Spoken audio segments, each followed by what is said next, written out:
अच्छी तरह समझ लें कि पाकिस्तान इस्लाम के और कलमे की बुनियाद पर बनाया गया। हमारे यहाँ लोग कहते हैं जी फलाना बंदा मजहब का कार्ड इस्तेमाल कर रहा है। सुन लो, कायदे आज़म मोहम्मद अली जिन्ना ने पाकिस्तान बनाने के लिए मजहब का कार्ड इस्तेमाल किया। अभी आपने नारा लगाया ना, पाकिस्तान का मतलब क्या,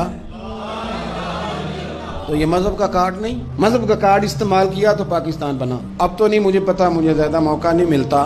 जब सिर्फ हम पाकिस्तान टेलीविजन ही देखते थे ना, PTV, तो जब 14 अगस्त करीब आता था तो कायदे आज़म के छोटे छोटे कॉल टीवी पे आते थे और वही किताबों में भी दर्ज हैं। बिल्कुल पाकिस्तान टेलीविजन में नशर करता था। पेशावर यूनिवर्सिटी में पाकिस्तान बनने से चंद साल पहले, 2-3 साल पहले कायदे आज़म का खिताब हुआ। नौजवानों ने पूछा, पहला सवाल, बस 2 सवाल 2 जवाब सुन लें। जितने मुसन्निफीन आए कायदे आज़म पे लिखने वाले, ये सब नहीं लिखा है। तालिब इल्मों ने पूछा मोहम्मद अली जिन्ना से कि सर आप ये बतलाइए पाकिस्तान कब बनेगा, तो कायदे आज़म कहने लगे ये तो उस दिन बन गया था जिस दिन पहला हिंदू कलमा पढ़ के मुसलमान हुआ था। तो बना हुआ है, अब तो सिर्फ हमने हदबंदी करनी है।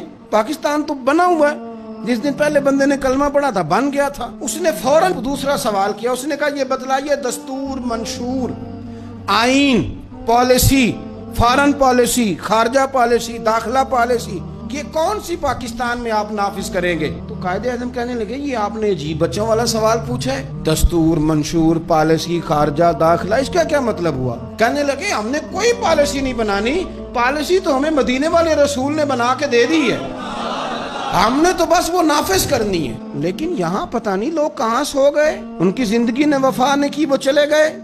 यहाँ आज ब्यूरोक्रेट को खतरा है कि दीन नाफिज ना हो जाए, ताजर को खतरा है कि दीन नाफिज ना हो जाए, इतनी दौलतों का हिसाब देना पड़ेगा। यहाँ बहुत सारे वडेरों को, जागीरदारों को खतरा है कि दीन नाफिज ना हो जाए, चलो मुझे क्या लेने दो। बड़ी बड़ी गद्दी वालों को खतरा है कि कहीं दीन ना नाफिज हो जाए, पीरों को खतरा है, मौलवियों को खतरा है, ये नाफिज हो गया तो मेरी पुजारों का भी मुझे हिसाब देना पड़ेगा।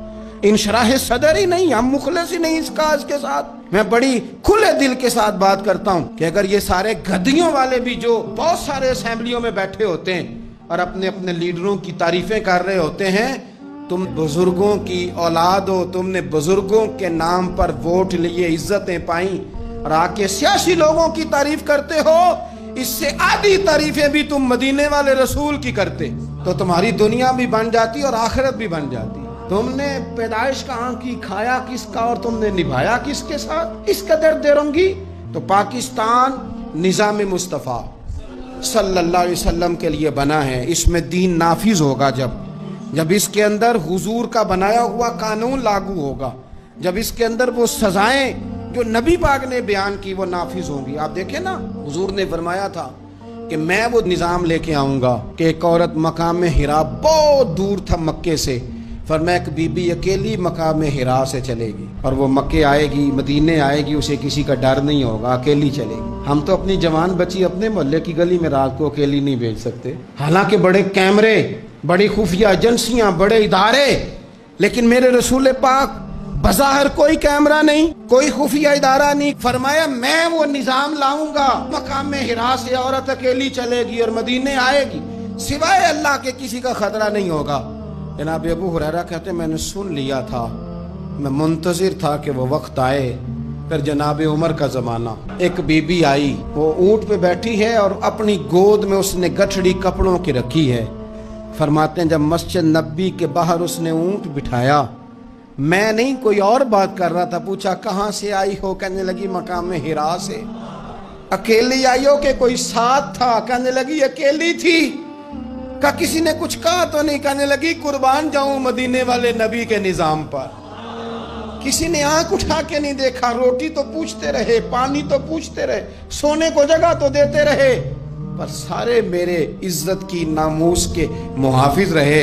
हजरत अबू हुरैरा कहते हैं बीबी उस बंदे से बातें कर रही थी, मेरी आंखें छम छम आंसू बहा रही थी और मेरे जुबान से बार बार निकल रहा था अल्लाहुम्मा सल्ली अला मुहम्मदिन व अला आले मुहम्मद सल्लल्लाहु अलैहि। और साहिबो याद रखो, अभी तक बरादरी का सिस्टम है, अभी तक ऊंच नीच है, अभी तक लोग कहते हैं ये फलानी बरादरी तो ये फलानी बरादरी। मेरे रसूल पाक सल्लल्लाहु अलैहि वसल्लम ने वो निज़ाम दिया कि जिसमें हज़रत उस्मान गनी को उनके भाइयों ने, कज़नों ने मीटिंग पे बुलाया اور بلا کر تجھے کل بھی بلایا تھا، تو آیا ہی نہیں، اچھا تو ہمارا بھائی ہے۔ تو عثمان غنی کہنے لگے تم نے باپ دادا کے نام پہ بلایا تھا تو میں آ گیا تھا، ورنہ بھائی بوئی والی بات کوئی نہیں۔ کیا مطلب؟ فرمانے لگے تم نہیں میرے بھائی، تم میرے نبی کا کلمہ ہی نہیں پڑھتے۔ میرا بھائی تو وہ بلال ہے جو حبش کا رہنے والا ہے، وہ میرا بھائی ہے اس لیے کہ وہ میرے رسول کا کلمہ پڑھتا ہے۔ یہ ایک برتن میں کھانا کھایا کرتے تھے ابو ذر غفاری اور بلال حبشی، یہ سردار اور یہ غلام ایک برتن میں انہوں نے روٹیاں کھائیں، ایک دوسرے کے ساتھ وقت بتائے، صبحیں اور شامیں ان کی کٹھی گزری، میدان جہاد میں اور امن میں یہ اکٹھے رہے، مصطفیٰ کے وصال پر یہ ایک دوسرے کے گلے لگ کے روئے، عشق رسول ان کا سانجا، محبت ان کی سانجی۔